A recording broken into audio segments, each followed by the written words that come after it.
Rita Boffman coming to you with a fun recipe to make dinner done in less than 30 minutes, okay? What you're gonna need for this is a King's Hawaiian bread, the round, I like the round kind. You're gonna need some red bell peppers, whatever kind you like. I like red, orange, and yellow, and some red onions. I've gone on and chopped those up or sliced those up fajita style. All right, need a little bit of mayonnaise. You'll need our bell pepper herb seasoning rub. It's fantastic. And you mix some mayonnaise, about 3/4 of a cup, with about 2 tablespoons of the bell herb rub. I'll show you where that goes later. And then some chicken. Now what I've done, this recipe calls for chicken tenders. Now chicken tenders tend to have this gristle, this piece of white gristle through it. I cannot stand chicken tenders. So listen, save yourself some money. Buy chicken breasts on sale. And then you will take and I put them in a bag, and then I pounded them nice and thin with the meat tenderizer. I pounded them thin, okay? Or what you see right here, okay? Then I'm actually gonna cut that in half. And then I'm gonna take, and against the grain of the chicken, obviously the lines are this way. I'm gonna cut this way, okay? Against the grain, that's what I mean. All right, we're just gonna cut them into strips. So it's gonna be like chicken tenders, but made out of breast, because I just think, I don't know. Also, if you tenderize them first, oh my word, they are so amazing and tender. Awesome, okay? Then we're gonna throw these over here in a batter bowl. And I'm going to add some oil and some more bell pepper herb seasoning rub. Marinate those for a little bit, and I'll be right back. Now, with your King's Hawaiian bread, you wanna cut it in half. I guess I should have shown you that. But when you cut your bread, just let me show you this. You want to make sure, a rookie mistake, because trust me, I did this. Make sure you keep a lip, okay? So don't cut it below that lip. Keep that lip from on the bottom half, okay? So with that mayonnaise mixture I was telling you about, you put that on the bread to get it, you know, this is something that you do, because right now I've got my grill pan and press heating up. That's going to heat up for 5 minutes. And it only says to put this mixture on the top half of the bread. I'm going to go ahead and put it on both because, I don't know, I like the flavor to get everywhere on this sandwich. I like the flavor of this herb rub big time. Okay? All right, so that's that. And I'll be back in a moment with more. Okay, now what you didn't see was that over on the burner, the 2 burners, the back one and the front one, I had this double burner grill pan preheating medium-high heat. Let me tell you, if you use our nonstick cookware, never go higher than medium-high.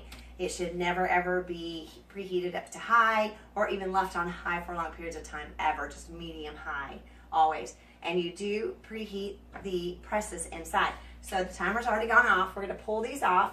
Put little hot pads over to the side. I have these Pampered Chef silicone hot pads over here. So I put those right over there. We put our chicken. I'm gonna go put our chicken in the front one. Spread that around.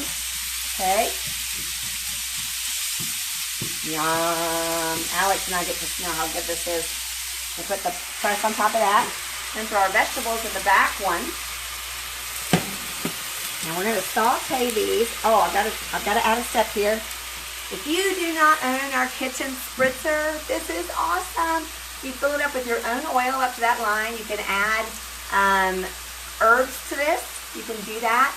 And then when you're ready to use it, make sure the lid is tightened and then squeeze it and keep pushing, squeezing and squeezing and squeezing until it's pretty hard to squeeze anymore. And then, Alex is laughing at me, so hard. And then just squeeze a little bit of oil on your vegetables. Look at that. I don't know who ever tested this, but somebody did and said that 1 full continuous spray of this oil is 1 teaspoon. 1 teaspoon of oil, or half a teaspoon, I can't remember. Either way, you're not getting much oil. All right, so we're gonna throw a little bit on there. When you're done, loosen the lid, okay? You have to do that or it'll get clogged, all right? Then I'm gonna throw a little bit more of this bell pepper seasoning on these vegetables. Put our press on top. And I'm going to set my timer for 3 minutes, okay? And we'll be back. Okay, our timer should be going off any minute now. But as you can see, oh, everything is cooking. Oh, I want to show you something really cool. When you set this timer, so you see that. So I just clicked, I guess, the stop button down here, and it goes back to 3. So I'm going to do 3 minutes on each side, which is perfect. You're going to see how nice and convenient that is. So I'm going to pull that off, and I'm going to take our chicken. Oh, look at our yummy chicken. Isn't that look awesome?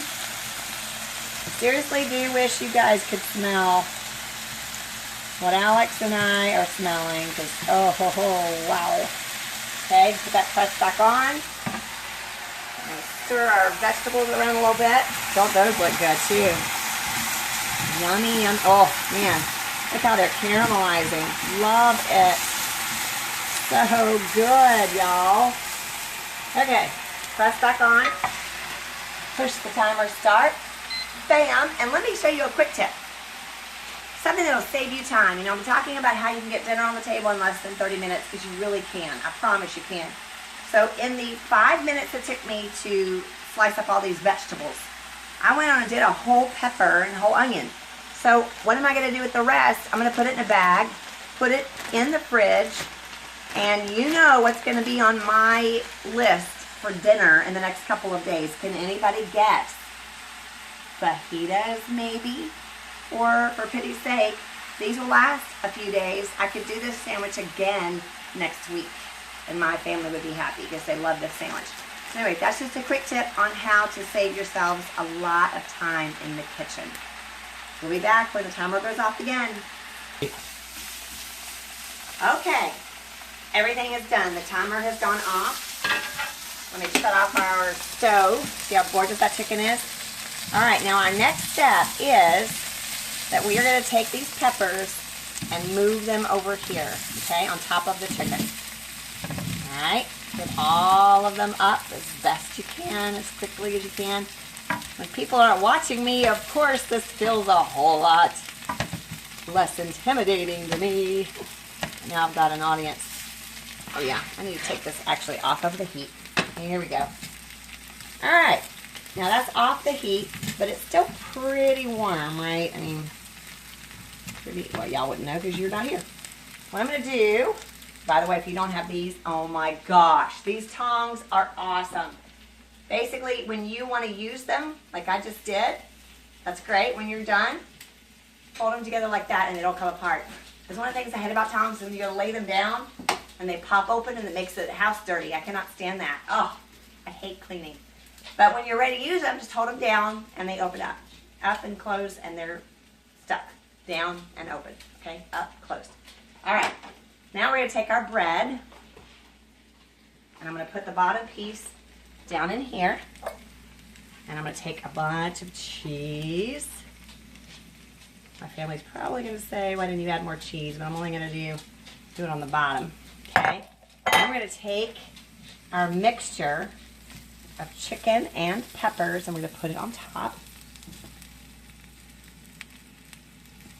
Okay, spread out as evenly as you can so that everybody gets a little bit of chicken and a little bit of pepper in every bite. Oh man, like this is our favorite, probably one of our favorite dinners. I'm sure my boys in Indiana tonight, or when they see this, are going to be wishing they were home. Of course, I always wish they were home. Always miss them. Okay, I think that's good. Then here's the final trick. And yes, you can add more cheese on top if you want. I'm just not going to do that. Again, close. There we go. Bam. Top piece of bread on top. Put the press on top of that. Let it sit there for about a minute. Won't take long. And folks, dinner is done. I'll be back in just a moment to show you a piece of it fixed. All right, dinner is done. And that's one of the sandwiches. Isn't that nice? Yum. So once again, I will post this recipe at the bottom of this video. Enjoy. Have a great night.